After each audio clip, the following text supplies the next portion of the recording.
రాష్ట్ర వ్యాప్తంగా అంగన్వాడీ కార్యకర్తలు తమ డిమాండ్లు నెరవేర్చాలని నేటితోటి 12 రోజుల నుండి నిరవధిక నిరాహార దీక్షలు చేస్తున్న నియోజకవర్గంలో అంగన్వాడీ కార్యకర్తల ధర్నాలో పాల్గొన్న ఎంజీఆర్ అంగన్వాడీ కార్యకర్తలకు సంఘీభావం తెలిపి ధర్నా శిబిరానికి 15,000 రూపాయలు అందించిన ఎంజీఆర్ పాతపట్నం నియోజకవర్గం కేంద్రంలో అంగన్వాడీ కార్యకర్తల ధర్నాలో పాతపట్నం నియోజకవర్గం తెలుగుదేశం పార్టీ సీనియర్ నాయకులు మామిడి గోవిందరావు పాల్గొని 15,000 రూపాయలు దీక్షా శిబిరానికి అందించి సంఘీభావం తెలిపారు. ఈ సందర్భంగా ఎంజీఆర్ మాట్లాడుతూ తాము అధికారంలోకి వస్తే అంగన్వాడీల సమస్యలను పరిష్కరిస్తామని చెప్పిన ఈనాటి ప్రభుత్వం అధికారం అనంతరం ఎలాంటి సమస్యలను పరిష్కరించకుండా నిమ్మకు నీరెత్తినట్లుగా వ్యవహరిస్తూ అంగన్వాడీలను ఇబ్బందులకు గురి చేస్తున్నారని అన్నారు.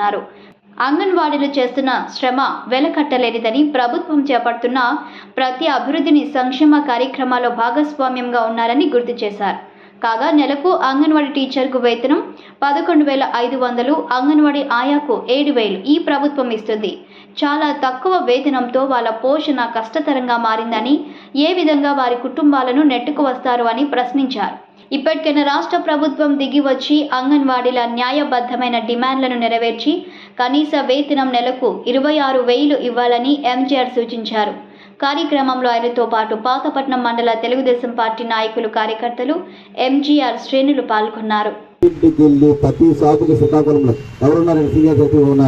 శ్రీకాకుళంలో జెండా పెట్టి మేము తిరిగాం కాదు, డబ్బుల గురించి మీ దగ్గర నేను రాలేదు.